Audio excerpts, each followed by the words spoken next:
Why is disclosure important? Free energy changes everything. Well, that gets to a national security issue too. Is if there's technology that's being reverse engineered and it's being done by a third party, who ultimately owns and has control of that technology? So again, those are questions that Congress should be asking and that we get answers to. To that point, David Grush did say in there that he gave information to the inspectors general about where these things are allegedly located.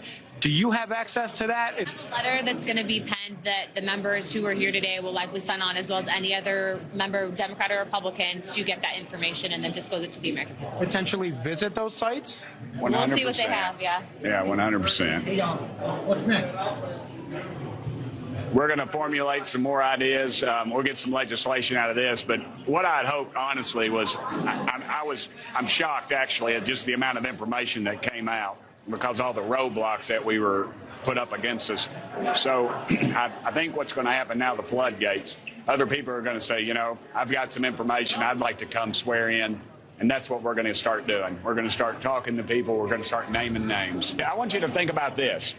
Think about this, that something with the capabilities of traveling light years, not showing a heat signature, and the energy capabilities of that would put the Pentagon out of business. We wouldn't be fighting these worthless wars overseas over oil, and American boys and girls wouldn't be dying. It would put the war pigs out of business, and they'd have to go somewhere else, and I'm all for that. I'm all for that. Actually, there are two tracks in physics. There's the track you'd find at MIT, and there's the track you'd find at the Naval Research Labs. I'm friends with the third highest ranking scientist there.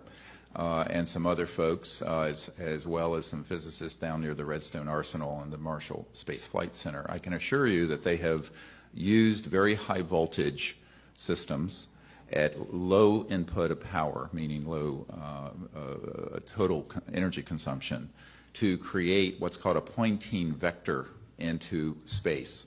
This is tapping what's called the zero-point energy field. The renowned defense journalist Nick Cook wrote a book about this called The Hunt for Zero Point.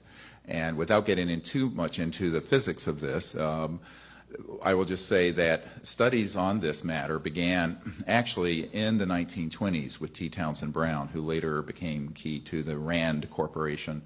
But also, I should point out that in Germany, the Klasky-Frost experiment, which we'll go into on Friday, using crystalline structures, and now we're using nanocrystalline materials like you find in transformers to create a electromagnetic field, if you will, around an object that gives it lift.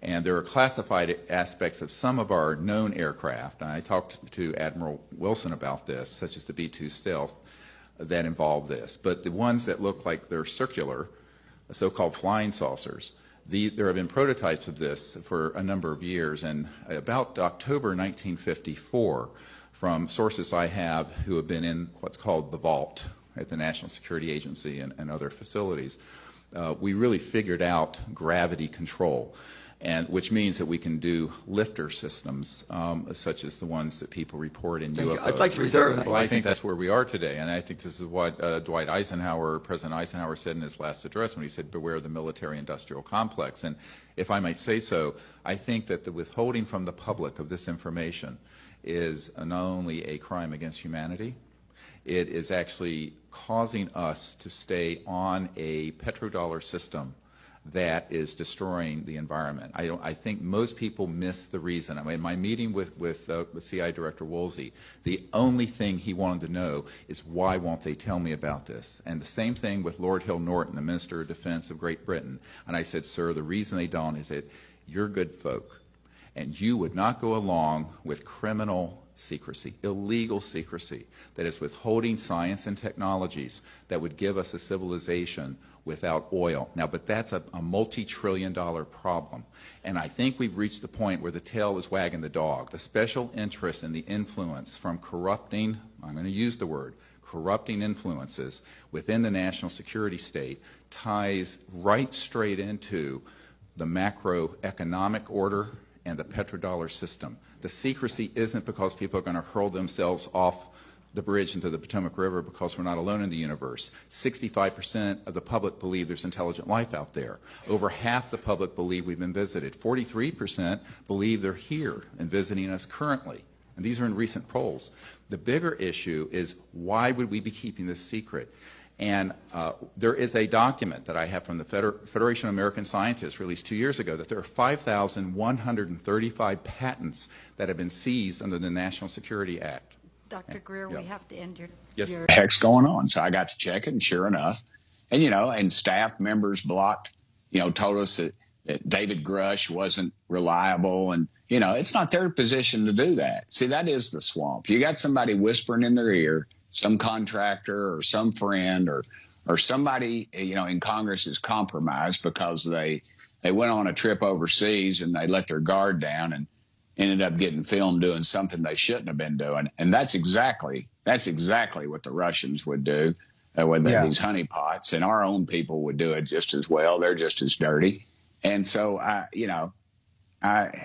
this whole thing just stinks from top to bottom, Brian. Every step of the way they have fought us. Well, I just want to ask you, Now, I will say on the record, anyone who says the U.S. government is not in possession of all the facts and the actual intelligence to get to the bottom of this is a liar or ignorant. They're either a liar or they're ignorant, because that was handed off 3 weeks ago, all of it. So there's actually no excuse now. The only excuse they'd have now is that they're part of a cover-up, in which case they should be prosecuted. And I'm saying even the people in the Aero office and the Pentagon, they either move on this and do it with integrity, or they should be prosecuted. Let's move into your new documentary, The Lost Century. Sure. It's all about advanced technology, how it's been around for over 100 years but kept secret. 0-point energy, Yep. a lot of people call free energy, is also called the quantum vacuum. This would basically eliminate the need for fossil fuels, utilities, Wind, everything. solar, Winds. Every means to power that we have now would make it completely obsolete. It would be unlimited, clean, and Right. free energy. And we've had it for 100 years. How did you discover this stuff? Well, it was an outgrowth of me looking into the UFO UAP issue. Because once you realize these objects are real, three-dimensional, the very first question, actually, when I go up to Capitol Hill or someplace, I'll put up the footage that the Pentagon said, this is a real 3D object, infrared sensors, no heat, no jets, no rockets, and certainly no nuclear power plant on it, because, those things are hot, right? Mm-hmm. There have been nuclear-powered aircraft and satellites. But I said, how is that moving at those speeds and then straight up against gravity? This is the alternative energy and propulsion systems. So I always tell people, forget all the mythology and everything. It's an alternative energy system. Now, it's a very advanced one because it also flies. Now, to be really clear, I am not advocating the release of the things that fly yet. Why? It's a missile delivery system. So you don't really want to open source an electrogravitic anti-gravity system that allows terrorists in Mogadishu to get a dirty bomb over downtown D.C. in 2 or 3 seconds, right? No. But the things that would sit at your house, like your heat pump, all right, or in the hood of your car, that would run your car or your factory or your business or your home, those devices that are not things that fly, those are just pulling energy from the fabric of space-time around it.